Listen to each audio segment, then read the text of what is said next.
새로운 달 9월입니다. 하나님께서 이번 한 달도 여러분 가시는 곳에 동행하실 것을 믿으면서 어디를 가든지 하나님의 나라를 경험하시는 우리 성복교회 믿음의 모든 식구들과 또 흩어져서 예배하시는 모든 분들 되시기를 축원합니다. 시온 찬양대 찬양하고 있는 가운데 저는 저 자리에 앉아서 많이 떨고 있었습니다. 여러분 언제가 가장 떨릴까요?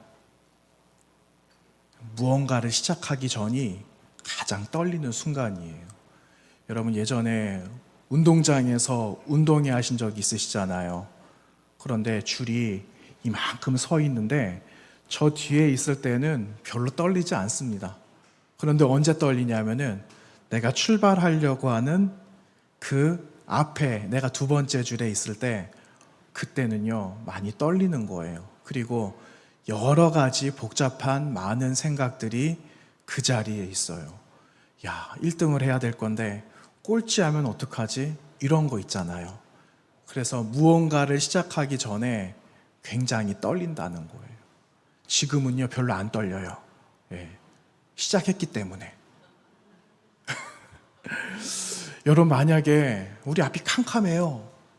앞이 캄캄하고 아무것도 볼 수 없다. 그러면은 우리가 무엇을 할 수 있을까요? 아무것도 못 할 거예요. 그렇죠? 제가 그 한 7, 8년 전 된 것 같아요. 이제는 그 이스라엘 가면서 무깃도를 처음에 첫날에 가게 되었는데 여러분 무깃도라는 곳을 들어보셨잖아요. 옛날이 아니죠. 그 계시록의 마지막 전쟁 아마게돈 전쟁 여러분 들어보셨죠? 마지막 최후의 전쟁이 거기서 날 거다. 사람들 그렇게들 이야기 많이 하거든요. 그러니까 그거는 때가 돼 봐야 아는 겁니다. 아무도 모르는 거예요. 그런데 그 무깃도를 처음에 이스라엘 도착하면서 처음 그곳에 갔어요. 그런데 그곳에 옛날에 사람들 살았던 흔적들 그리고 제물을 올려서 그곳에서 제사를 지냈던 제단 이런 것들이 그냥 그대로 남아 있습니다. 유적지가 그냥 그대로 남아있는데 그 무깃도에서 다른 지역 이동하려면은 항상 거쳐야 되는 곳이 있습니다. 그곳이 어디 있느냐 하면 수로예요. 수로. 그냥 일반 평지에서 아래로 30m를 내려갑니다. 내려가면 30m 그 아래 동굴 같은 크지는 않죠. 긴 그 터널 같은 그 길을 마주하게 되거든요. 가이드 하시는 분들이 내려갈 때 조심하세요 이렇게 말을 해요. 굉장히 가파르기 때문에 철계단을 이용해서 이렇게 들어가게 되는데 들어가게 되면은 터널이에요. 그냥 터널인데 옛날에 거기에는 수로를 사용을 했답니다. 옛날에 거기는 전쟁이 많이 일어난 지역이래요. 거기를 가보면은 애굽하고도 가깝고 이집트죠. 이집트하고도 가깝고 그 이스라엘 백성들이 해변길 통해 가지고 가나안 땅으로 들어가게 되잖아요. 그 해변길하고도 가까워요. 그러다 보니까 많은 길목들이 겹치는 곳, 굉장히 사람들 이동도 많을 거 아니에요. 거기서 전쟁도 많이 났다라는 겁니다. 그러니까 전쟁이 빈번하게 일어나니까 식량도 중요한 만큼 물도 중요하잖아요. 그래서 물 확보를 하려고 수로를 거기다가 밑에다가 파놓은 겁니다. 물이 귀한 그 나라에서. 그 수로를 저희들이 지나가는 거예요. 그런데 그 수로가 너무 좁아요. 두 사람이 가기에는 너무 좁고 한 사람이 그냥 이렇게 갈 수 있는 지금 길을 만들어 놨는데 수십 미터 되는 그 길을 아무 소리가 들리지 않는 그리고 우리처럼 지금은 LED 불이 들어오고 막 그렇겠죠. 그쪽에는 그냥 전구가 달려 있더라고요. 전구가 몇 개가 쭉 달려 있는데 그게 만약에 꺼진다라면 그냥 칠흑 같은 암흑이에요. 과연 내가 무엇을 할 수 있을까? 이 불이 꺼지면 어떻게 할까? 사람들이 한 번쯤은 생각해 보지 않을까요? 그런 생각이 들은 거예요. 불이 만약에 꺼지게 되면 무엇을 할 수 있겠지? 물론 그냥 그 길 따라 난간을 잡고 마지막까지 가면야 통과는 하겠지만 그것마저 없다면 나는 무엇을 할 수 있을까? 아무것도 못하는 거예요. 여러분 사람들 심리가 그렇대요. 갑작스러운 일이 닥치면 공황 상태가 오는 거예요. 아무것도 못한대요. 그런데 아무 소리가 들리지 않아요. 그리고 아무것도 보이지 않아요. 그런 가운데 사람이 직면하게 되면은 그냥 그 자리에서 딱 멈추게 된다라는 겁니다. 아무것도 할 수 없는 거죠. 정말 아무것도 할 수 없겠구나 이 생각이 드는 겁니다. 그러면서 그 길을 통과해서 나중에는 나가는 문을 만나고 빛이 들어오는 걸 보면은 여러분 사람들 마음에 안도의 한숨이 쉬어지게 되는 거예요. 아휴, 이제 살았다. 이제 나왔네. 이렇게 말하는 것 아니겠습니까? 여러분, 우리가 빛이 없는 세상을 살아간다라고 한번 해봅시다. 빛이 없어요. 지금 살아가고 있는 이 땅에 그냥 암흑이 다 덮어버렸습니다. 빛이 없는 세상에서 살아간다라고 하면 우리가 할 수 있는 건 없다고 그랬잖아요. 그런데 빛이 없는 세상에 꿈틀거리고 튀어나오는 게 있어요. 그게 뭐냐 하면 우리 내면에 있는 이 시커먼 죄들이 꿈틀거리면서 튀어나온다라는 겁니다. 말씀에 기록되어져 있잖아요. 빛하고 어두움이 같이 친구가 될 수 있다? 없다라고 그랬어요. 빛이 있으면 어두움은 자연스럽게 물러나는 거예요. 그런데 빛이 없어요. 그러면 자연스럽게 어두움이 나타나겠죠. 그러면 그 어두움 가운데 죄라는 건 우리 안에서 꿈틀거리고 시작하더니 평소에는 가리고 숨기고 은폐하기가 쉬웠던 그 죄가 이제는 내 세상이다 하고 죄가 스물스물 기어 올라온다는 거죠. 그러면서 죄가 주인 역할을 하는 거예요. 여러분, 예전에 이런 장면을 본 적이 있어요. 물론 미국에서도 그런 일이 있었습니다. 어떤 일인가? 도시가 마비가 된 거예요. 보안 체제가 그냥 다 마비가 되어 버렸어요. 온 도시가 정전이 되어져 버리고 그리고 모든 전력들이 다 차단이 되니까는 지금 같으면 발전기 사용해서 예비 전력으로 돌리지만 그것마저도 없었던 것 같아요. 그러니까 보안 체제가 다 무너지니까 사람들이 밖으로 다 나오기 시작하는 겁니다. 뭐 하려고? 약탈하려고 나오는 거예요. 약탈하기 위해서 슈퍼마켓을 가고 백화점을 가고 큰 돌을 갖다가 집어던져서 그것을 그냥 약탈해오기 일삼기 시작하는 거예요. 너도 나도 하니까 다 해도 되는가 보다 하고 사람들이 모든 질서가 다 무너지는 거지. 한순간에 질서가 다 무너져 버리는 거예요. 빛을 잃어버리니까 이 땅에 누가 지배를 한다? 어두움이 지배를 하기 시작했다라는 겁니다. 여러분, 이런 세상을 우리는 살아가고 있습니다. 그런데 이런 세상을 살아가는데 오늘 사도 요한께서 우리에게 어떤 말씀을 하시는가? 빛을 선포하고 있는 거예요. 그 빛이 누구라고 말씀하고 있어요? 하나님이다. 그 빛은 하나님이다. 하나님의 새로운 이름, 빛. 이렇게 오늘 5절 말씀에서 선포하고 있음을 우리는 보게 되죠. 왜냐? 하나님만이 유일한 빛이시니까.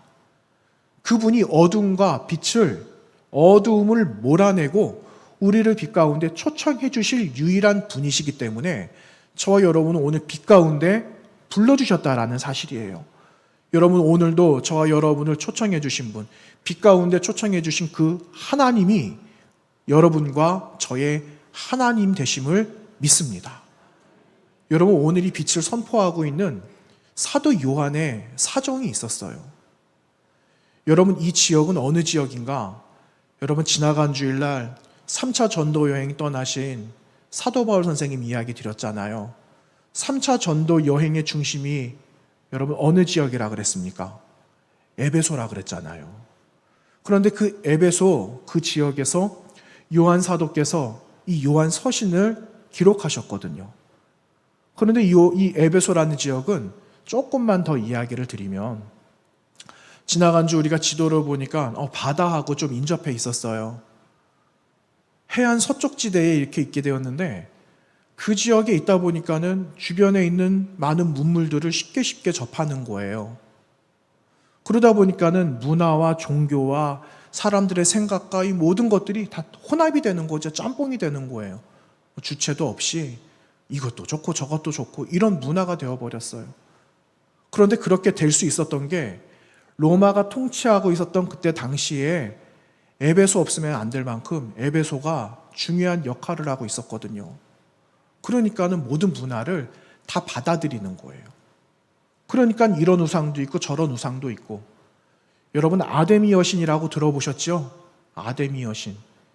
이 에베소에 있었던 이 지역의 모든 사람들이 이 아데미 여신을 섬겼습니다. 그러니까 아데미 여신을 모실 신전도 있어야 되지 않겠어요? 아데미 신전. 그런데 사람들이 지금도 이상하게 생각한대요. 아니 BC 4세기경에 그 아데미 신전을 세웠다라고 하는데 아니 그때 사람들이 어떻게 이거를 지었지?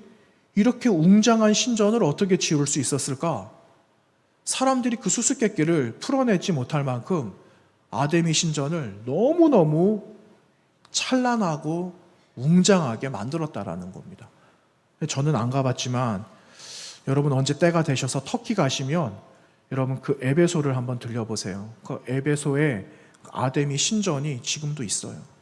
터가 있어요. 여러분 그리스 가면은 그 제우스 신전 이런 거 있잖아요. 파르테논 신전 이런 거 있잖아요. 그거보다도 더 아름다운 신전이라고 말을 할 정도로 그런 곳이랍니다. 여러분 그러한 배경이 있어요.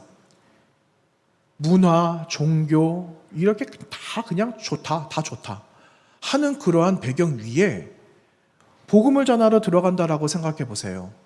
과연 복음을 과연 잘 전할 수 있을까? 사람들 마음이 위축되지 않겠습니까? 사람들 말하는 것이 야, 저 말이 맞는 것 같아. 막 흔들리기도 하고 내가 복음을 전하면 하나님이 빛이시라는 걸 전하면 저 사람은 안 들을 것 같고 아, 괜히 왔나? 이런 마음들이 들지 않을까요? 위축되어서 어떤 사람들은 포기하는 사람들도 있었을 거고 여러 가지 모습들이 있었을 겁니다. 성도들이 남아 있었으니까. 그럼에도 불구하고 사도 요한께서 말씀하시는 것은 하나님은 빛이 되심을 선포해야 된다라는 것을 말씀하고 있는 겁니다.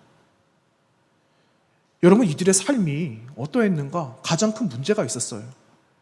한 2주 전에 처음 요한일서 말씀 나눌 때 영지주의자들 이야기했잖아요. 우리가 육신을 가지고 있는데 어떻게 이 악한 육신에 예수 그리스도가 육신을 입고 와? 이해할 수가 없어. 이렇게 말하는 사람이 있다고 그랬잖아요. 그러다 보니까 사람들이 어떻게 내가 하나님을 믿어야 되지? 아니 하나님을 믿으면 삶도 이래야 된다라고 하는데 어떻게 신앙과 삶이 어떻게 일치하면서 살아가야 되지? 이걸 못하는 거예요. 그러니까 가장 큰 삶의 문제, 신앙 따로 삶 따로. 이게 가장 큰 문제였다라는 거예요. 이거를 구별하려면 너희 안에 찾아오신 하나님, 빛으로 다가오신 예수 그리스도를 너희가 맞이하지 않으면 안 된다라는 것을 사도 요한께서 말씀하고 있는 거죠. 여러분 사람 다 죄를 져요. 저도 죄를 짓고 여러분도 죄를 지으면서 살아가고 계시죠. 그런데 우리는 신앙의 양심이 있어요. 아니 이렇게 살아가면 안 된대.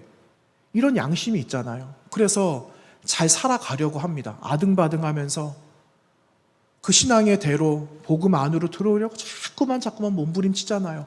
그런 사람 보고 죄 짓는다라고 말할 수 있겠어요? 뭐라고 말할 수 있겠어요? 말 못하죠. 위로하고 격려하면서 잘 갈 수 있도록 하는 거죠. 그런데 그렇지 않은 사람이 있다라고 생각해 봅시다.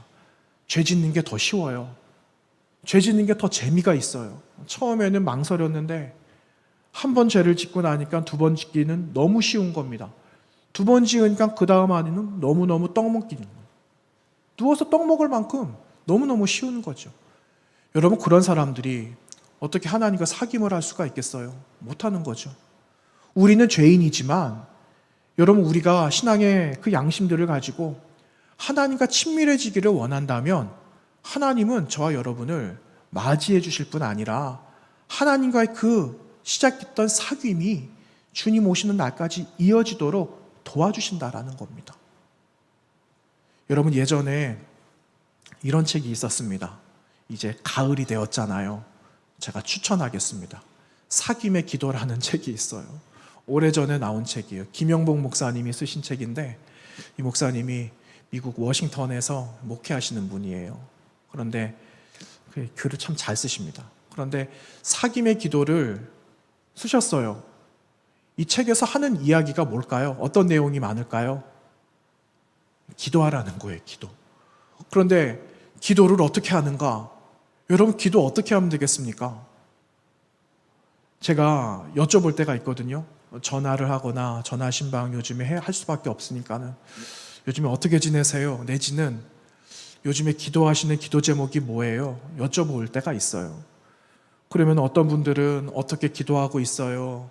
이걸 말하시는 분들도 계시지만 어떤 분들은 말씀 못 하시는 분들도 계시고 어떤 분들은 말하기도 전에 기도 제목 주시는 분들도 계시고 또 어떤 분들은 기도 생활 요즘 잘 못해요 하시는 솔직한 마음으로 말씀하시는 분들도 계세요. 다 좋아요. 그런데 여기서 말하는 건 하나님과 가까워지려면 어떻게 해야 되겠습니까? 여러분 2주 전에 말씀드렸어요. 누가 가든지 내가 가든지 누가 오든지 만나야 된다라고 그랬어요. 하나님과 가까워지려면 하나님 앞에 나아가려면 나가는 거예요. 하나님과 친밀해지려면 나아가는 거예요. 그거 이야기하는 거예요. 하나님과 사귀려면은 기도하는 자리에 자꾸만 나오세요. 그 이야기예요. 한마디로 말하면 자꾸 나오세요. 자꾸 나오세요. 그래야지 하나님과 친밀해질 수 있어요. 그 이야기를 하고 있는 겁니다. 한마디로 말하면. 그럼 우리는 이렇게 말할 수가 있겠죠. 아니, 나는 지금까지 하나님 만나러 얼마나 많이 나왔는데 10년, 20년, 30년 반평생을 하나님 만나러 나왔지 한순간도 그러지 않은 적이 없었어 라고 말합니다. 그런데 뭐 아무것도 달라진 게 없어. 이렇게 말하시는 분들 간혹 계시더라고요. 내가 기도를 하는데 하나님 말씀 안 하시는 것 같아. 나에게만 응답 안 하시는 것 같아. 이렇게 우리 말한 적 있잖아요. 그런데 여러분 정말 그렇습니까? 사람들하고도 만나요. 사람들과의 관계 속에 이야기할 때 보면은 어떤 사람은 자기 이야기만 하는 사람이 있어요. 어떤 사람은 그 이야기를 다 들어주는 사람이 있어요. 어떤 사람은 하는 말에 맞장구 치는 사람이 있어요. 아, 그래, 맞지. 아이고, 얼마나 섭섭했어. 야, 그 말 들으니까 내가 다 속이 시원하다. 맞장구 치는 사람이 있어요. 그렇죠? 하나님과의 관계도 생각해 보는 거예요. 사람과의 관계를 통해서 나와 하나님과의 관계를 들여다보는 거예요. 여러분, 우리가 하나님 앞에 기도할 때 우리 벽 보고 기도했습니까?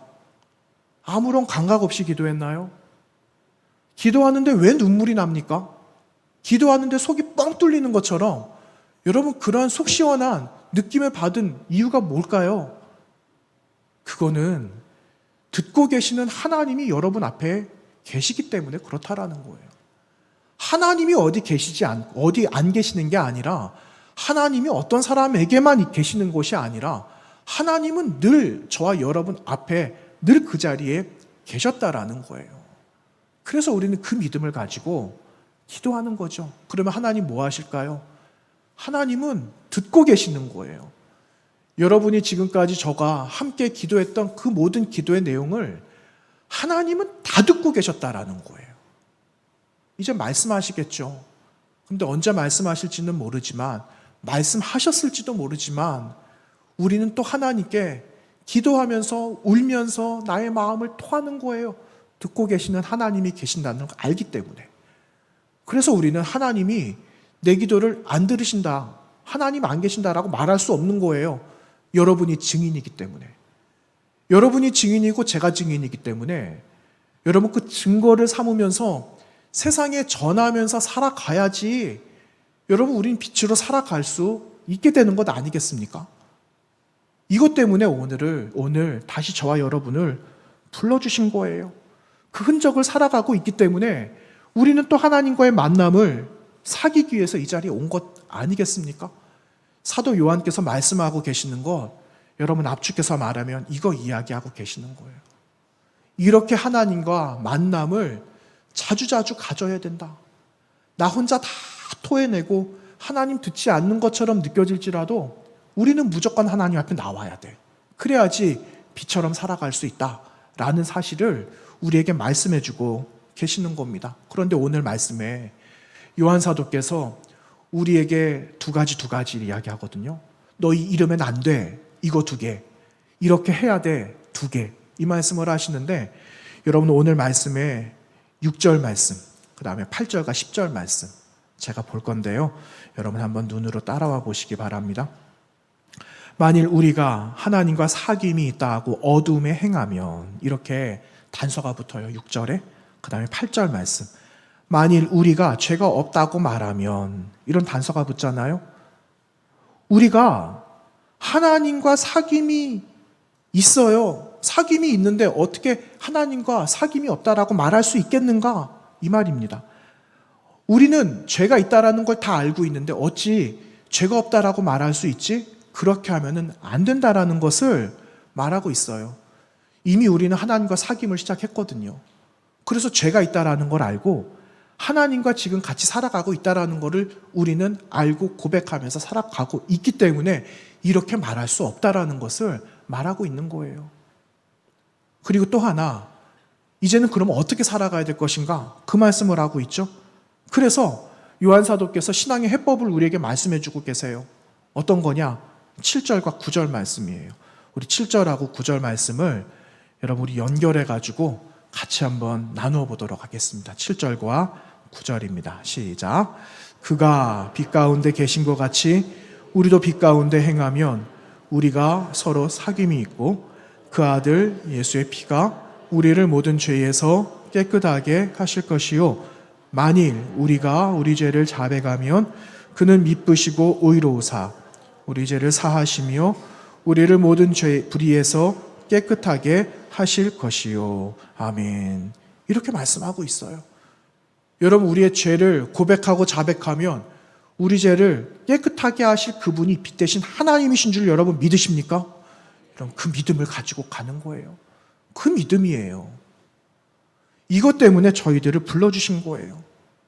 분명히 맞는 말이죠. 분명히 요한 사도께서 이 말씀하시는 이 말씀은 진리의 말씀이에요. 틀리지 않는 말씀입니다. 그런데 여러분, 이 말씀을 어떻게 받을 건가 하는 게 이제 우리 과제예요. 여러분, 이 말씀을 우리는 받아요. 그런데 이 말씀, 내가 하나님께 죄를 고백하고 자백하면은 나를 깨끗하게 씻어주실 뿐만 아니라 구원해 주신다라는 그 말씀을 오늘 여기에 받듯이 말씀하고 계시는데 이 구원을 나로 그냥 끝낼 것인가 이거예요. 여러분, 이 말씀을 나 개인이 받으면은 나 개인에게 주신 말씀이니까 그냥 이걸로 그냥 여기서 끝낼 수도 있겠죠. 그러면 그 구원은요, 나로 인해 그냥 한정된 구원이 될 수밖에 없어요. 그런데 하나님은 그거 원하지 않으시거든요. 너희가 빛으로부터 초청을 받아서 그 길 가운데 죄사함을 받아 빛의 사람이 되었다면 그 빛을 전하는 자가 되어져야 된다라는 것을 오늘 말씀하고 있는 거예요. 그러니까 너희 죄를 사하시고 너희가 깨끗하게 불의에서 사함을 받고 온전한 사람이 되었다면 그 소식을 전하는 자가 되어야 된다. 너로 인해서 구원의 그 영역이 확대되어져야 된다라는 걸 오늘 우리에게 말씀하고 있는 겁니다. 여러분, 지금까지 내가 생각했던 그 구원의 영역이 나 한 사람으로 끝나면 되지, 이렇게 생각을 하셨다면 여러분, 그 구원의 영역과 그 문들을 활짝 열어놓으시고 여러분과 저와 우리 교회가 구원 가운데 쓰여지는 아름다운 도구가 되어져야 하겠습니다. 여러분, 이 다짐이 이 9월 처음 시작하는 이 시간에 새 다짐이 되어져야 되겠어요. 여러분, 그 유럽이 땅을 조금씩 차지하기 위해서 예전 17세기, 18세기에 인디언들하고 다투었던 일들이 좀 있었거든요. 여러분, 들으셔서 아시는 분도 계시고 역사니까는 아마 아실 거예요. 유럽 사람들이 땅이 필요해가지고 땅을 얻어야 되는데 이 사람들 처음에 고래 잡으러 떠난 사람들이었거든요. 근데 고래를 잡으려고 떠났다가 돌아오기를 반복하니까 불편하잖아요. 그러니까는 어느 거점이 있으면 좋겠다 생각 안 했겠습니까? 그래서 우리에게 좀 땅이 좀 필요한데 야, 이거 좀 거래를 해야 되겠어. 그래서 그 아메리칸 땅을 이렇게 들여다보니까는 그 안에 누가 있는가? 원주민들이 있는 거예요. 인디언들하고 거래를 시작하는 거예요. 우리가 이만큼의 땅이 좀 필요한데 우리에게 요만큼의 땅을 주면 우리는 이만한 대가를 당신들에게 주겠다. 이렇게 이야기를 한 겁니다. 그러니까 처음에는 얼마 되지 않은 땅이니까 서로 나누면 되겠다. 이렇게 해서 오케이 이렇게 하고 했는데 여러분, 처음 그 마음이 계속 안 이어지잖아요. 이게 조금만 더 있으면 좋겠네. 이 정도만 좀 더 있으면 좋겠다. 이렇게 해서 계속 거래를 하다 보니까 처음하고 말이 다른 거예요. 아니, 섭섭하지 않게 해줄 테니까 우리에게 그냥 땅을 좀 더 달라고 이렇게 자꾸만 이야기하는데 안 되겠다. 이거 거래하면 안 되겠다. 결국은요, 유럽 사람들하고 인디언들하고 싸우게 되는 거예요. 사람들의 생각과 기준이 달랐기 때문에 그래요. 유럽 사람들은 그냥 우리가 생각하는 것처럼 아니, 좀 같이 나누면 어때? 이거거든요. 그런데 인디언들의 생각은 그렇지 않았어요. 인디언들의 생각은 땅은 나누는 게 아니라고 생각을 한 거예요. 땅은 소유의 개념이 아니라고 말을 한 거예요. 좀 뭔가가 비슷하죠? 유대 사람들 생각하고 있는, 근데 그들은 기업을 가지고 있었잖아요. 근데 기업을 안 나눈다고 그랬잖아요. 그런데 인디언들도 이와 비슷한 생각을 한 거예요. 땅은 소유의 개념이 아니다. 그럼 어떤 개념인가? 필요하면 필요한 만큼 쓰고 다 쓰면은 다시 원상 복구하는 거다. 이게 그들 생각이었어요. 그런데 이게 충돌을 일으키니까 어떤 일이 일어나는가? 전쟁이 일어난 거예요. 그래서 유럽 사람들이 600명이나 죽어요. 600명. 그럼 인디언들은 아무 피해가 없었을까? 여러분, 인디언들은 몇 명 죽었는가? 10배가 죽었어요. 6,000명이 죽어요. 6,000명. 이러한 역사가 있어요. 여러분 아시는 내용이잖아요. 여러분 어떻게 해야 될까요? 10개를 가진 사람이 1개 주는 거는 얼마든지 쉽잖아요. 할 수 있잖아요. 은혜를 받고 구원을 받았고 내가 예수 그리스도를 안다면, 그 구원의 확신을 가지고 있다면, 여러분 우리는 그 구원의 역사가 나로 끝나서는 안 된다라는 거예요. 이걸 깨닫는 겁니다. 구원의 역사가 어디까지 가는가? 땅끝까지 가라 그랬잖아요. 주님께서 말씀하시잖아요.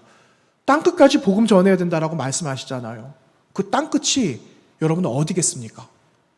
지리적으로 본다면 사도 바울 선생님은 서바나 스페인 이야기하셨는데 저와 여러분의 땅끝은 어딜까요? 가장 전하기 힘든 거예요. 가장 어려운 곳, 그곳까지 복음을 전하는 그 지점까지 가야지 그게 저와 여러분의 땅끝이라는 거죠. 그런데 우리는 땅끝까지 가고 싶은 마음이 없어요. 하나님 그냥 나만 구원받으면 되잖아요. 주님 그래서 저 찾아오신 거 아니에요? 제가 주님 잘 믿겠습니다. 나만 주님 잘 믿고 가겠습니다. 그럼 주님께서 아니야. 그거 아니야. 이렇게 말씀하시겠죠. 너 땅끝까지 가라. 이렇게 말씀하실 거예요. 여러분 이것 때문에 사도 요한께서 우리에게 부탁하는 거예요. 주님도 우리에게 부탁하시는 겁니다. 빛 대신 주님을 왜 만나야 되는가? 우리 안에 빛이 있기 때문에 그 빛을 가지고 나아가면 어둠이 몰아진다라는 그 원리를 가르쳐 주시는 거예요. 뭘 어떻게 우리가 하려고 하니까 힘든 거죠. 그런데 빛이 있으면 어두움은 자연적으로 물러나는 겁니다.